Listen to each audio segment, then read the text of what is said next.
Hi, I am Dr. Carlos Orozco.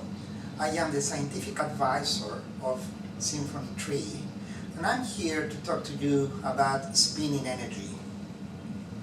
Spinning energy is a concept that was developed back in the year 650 before Christ by a person called Thales de Miletus. He was a Greek, and he's been given the honor to be known as the father of science. Spinning energy became well known in the world when Otto Stern and Albert Einstein proposed a theory to be able to explain how everything works.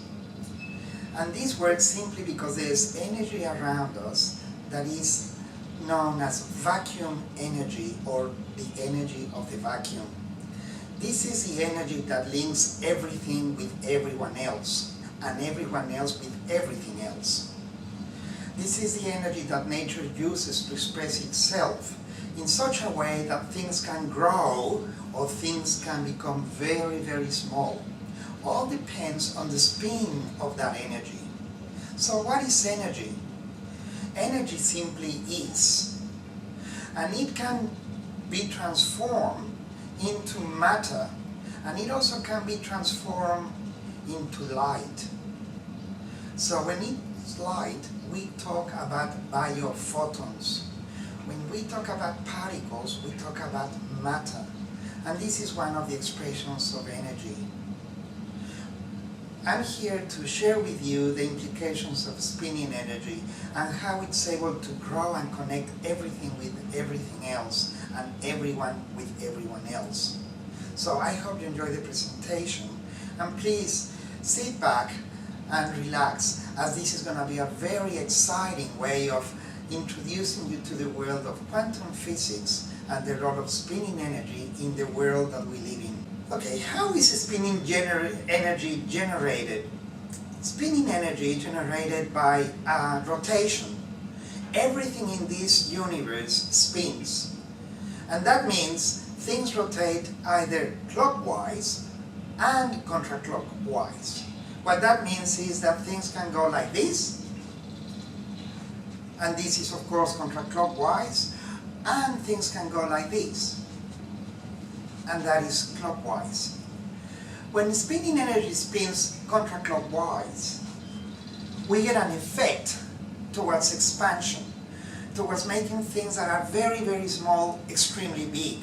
This is exactly what happens when there is a storm. The storm forms simply because there is a different pressure in a system that is filled of air, and the hotter and the colder meet together and they form spin. That spin can turn into a tornado or a huge storm, what we call climate change. And you can have a very cloudy day with lots of clouds, lots of thunder, lots of water, and in less than 5 minutes the whole sky becomes clear again. How could that be? Spinning energy is the answer. Because spinning energy has the property to change everything very quickly.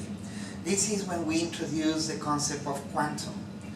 Quantum simply refers to a unit of energy, but it also tells us how much energy it is needed in order to produce a change efficiently. Nature never ever wastes energy.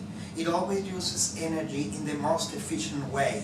That means the minimum amount of energy for the maximum return. And this is what this is all about.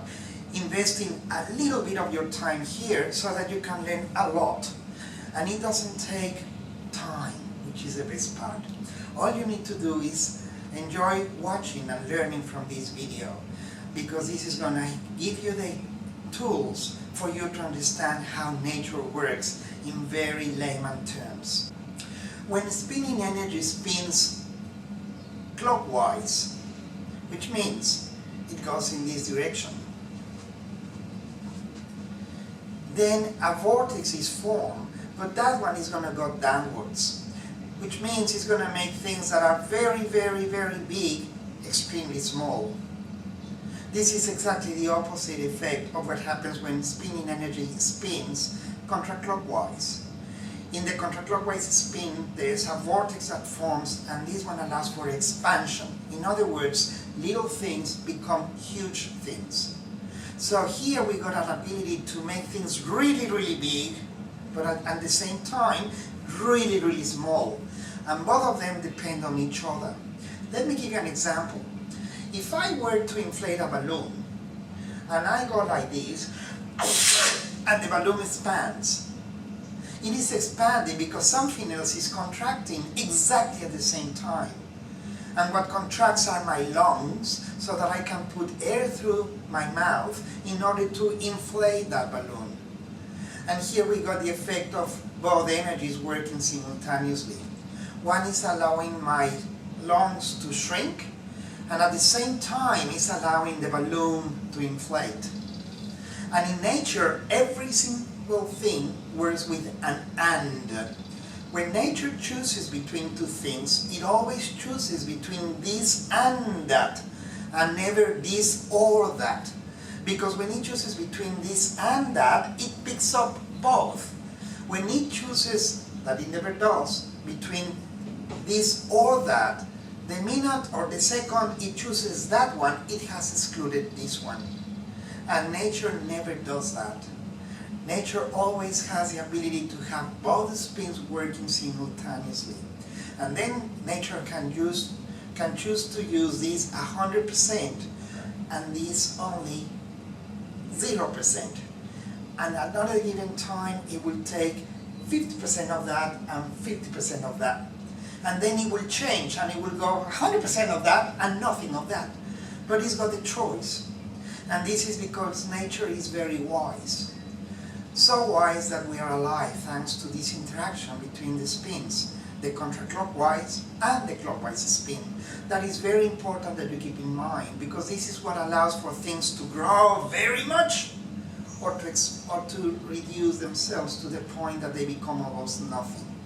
In other words, we got the duality of matter, meaning transposing that to the world that we live in, things accelerate or things decrease in speed, or things go very, very fast and things go very, very slow. Or we can say yes and we can say no. We can say right and also we can say left. We can say tall and we also can say small. So all these examples might give you an idea of how this works. When you have the ability to harmonize between the two spins, nature will go for the route of least resistance. That means it will follow the easiest path to get things done, and in doing so it will save energy. So energy works in the most efficient way to allow living systems to interact among themselves, and then that interaction will affect the environment that we are in, and at the same time it's affecting the environment that we live in, so that we can have an effect within. And this is called transference. We can transfer energy. As it is inside, it is outside. And as it is above, it is below. And this is a very important concept that needs a little bit of thinking. Because when you know that you can expand and at the same time you can contract, well, there is always something behind something else. What you see is the cause of what you see is the effect of something, but it's got a cause. The cause is what we need to look for. What is causing things to change? And what is causing things to change is nothing else but spinning energy.